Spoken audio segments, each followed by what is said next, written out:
someone who's uninitiated or is not open to that, it could really destroy their life. It could hurt them. It could hurt them very badly because it just could rock their foundation. It could open up. It's very... And it's more important for that medium or that psychic than it is for the recipient thing. That's not right. I always think you need permission. I mean, I teach this in my classes about integrity and responsibility. And you really need to remember you're holding someone's life like a thin piece of glass. And your job is not to destroy them, but to build them up. And that's really, really important, but a lot of people don't get that. And that's a really important part of the work, And I don't know, Alex, if that's starting to fade away from people. As far as the responsibility? Yeah, I don't know. Well, I think... Only because we see TV shows where they say, oh, I'm coming up to you. And, oh. I think that this awakening that we're all going through right now and humanity is going through right now is opening up a lot of things. Yeah. And it certainly is. And just like, perfect example, when I was editing back in the days, you'll understand this. Yep. I was an avid editor for a long time. Sure. And as an avid editor, and bear with me, everyone, there's a point to this story. As an avid editor, it was a $500,000 editing system. Mm-hmm. So that alone let only a handful of people do the job. Mm. Then the technology got really inexpensive where Final Cut showed up. Mm-hmm. And when Final Cut Pro showed up, then for a couple $1,000s, you can have an editing system. Then the technology kept going and going and going to the point where now anyone can edit on their iPhone on an unprofessional way, or on a laptop. You can do a full movie, all that kind of stuff.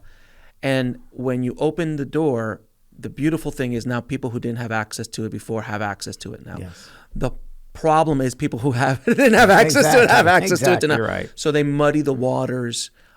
People that shouldn't have access to that kind of information or that kind of power gets it now. And it's, does it for the wrong reasons. So I believe that that's happening in channeling, that's happening in psychic mediums, that's happening in the spiritual space. Now, so many people are channels. So many people are trying to be psychic mediums. And that's awesome. It really is. But you got to take the good. They've got to come from the right place. But you got to take the good with the bad when you open up the things. Like when you were coming out, early 40 years ago, there was you could count probably in one or two hands how many people were doing it. Yeah. On a public standpoint, at least. Oh, yeah. Yeah, it was just myself. It was George Anderson, myself, and then after me was John Edward and Sylvia Brown. And that was really it. For a while. Yeah, for a long while, that was it. Yeah. I mean, God bless John Edward. He's still out there doing it with his demonstrations, and he doesn't slow down. I said, John, really? And he said, no, I love it, and good for him. And so it's really interesting. But that's changed over the years. The mediumship has changed because, as we see now, Tyler Henry and, that's fine, and Teresa. But more shows with mediums that, I don't know. I'm just really critical in that I hold mediumship to a high standard because we are the ambassadors of the higher form of, to me, it's all about love. Yeah. And you have to demonstrate that love. And it's not a sideshow, not a circus act, and it should be treated with respect and integrity and responsibility. And when I see that it isn't, it's just like, this is not. You're a medium's statesman, if you will. Yeah, well, yeah, I guess. You are a statesman. Well, otherwise don't do the work. If you're not willing to be responsible for what you put out and build people up and do the work the right way. Don't just throw it out there like you're in a circus and like, I can do this.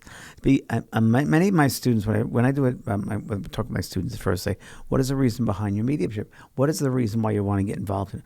Well, I want to help people. I want to serve people. And I say, there are many ways to help people. You could go into medical work. You could go into baking. You can go into accounting. There are many different services. What is the real reason behind it? Right. So they really got to know themselves. And mediumship takes on many different ways of mediumship. It's all just an energy that we all channel, right? That creative force, if you will. Mm-hmm. But there are many ways you can do it. Even therapists can be, our medium. Whoever's a medium in their own, in their own way, for their own work. You're a medium. We're all mediums in our own way. Mm-hmm. But when you do the work, the spirit communication, to me, it's a whole different, game because you're dealing with a higher vibration in that the highest vibration there is love. And you have to bring that element of love if you're going to work as a medium, especially before people and in the public eye on television. There's got to be that sense of, at least for me, again, I can't say for everybody, but I'm a teacher in that I have to demonstrate and teach love. And perhaps it might be the father never was able to say I love you to his daughter, and that's why he couldn't say I love you. But there's got to be, I'm going to say it this way. There are a lot of great technicians out there, as far as many mediums. Not just because someone's a medium doesn't mean they're spiritual. They'd be great technicians, but doesn't mean they're spiritual. Or that they're good people. They're good people. There are a lot of people who have the gift who are not like evolved and have ascended. Bingo. Right? I mean, that's a thing, and that's another thing I love to talk about on the show, because people automatically think like, well, God gave you this gift, so you must be doing everything for the right reasons. Yes. You're not doing it out of ego. No, it happens even with spiritual masters. Yes.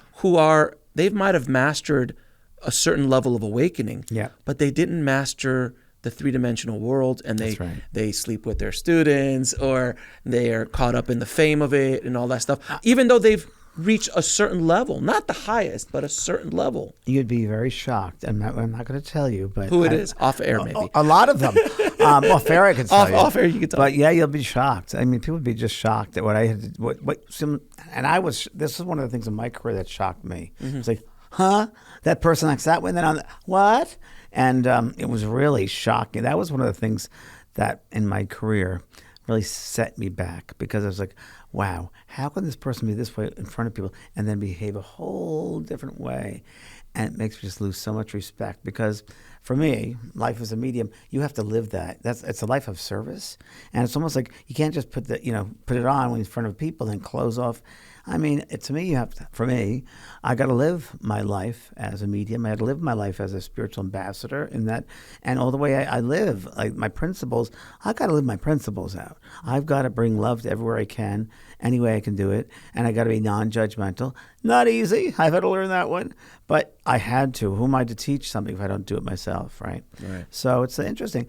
But there are people who get caught up in the phenomena of psychic or channeling or mediumship. It's the phenomena. Yeah, they get caught up with the sideshow of it all. Yeah, well, they want to be well known. When I said, what do you do? Oh, I want to be well known. I want a TV show. No, that's not the right reason behind it. There are hundreds of thousands of mediums out there who no one knows about, but the most talented ones around that you don't hear about. To watch the full video, click on the link below. And don't forget to subscribe.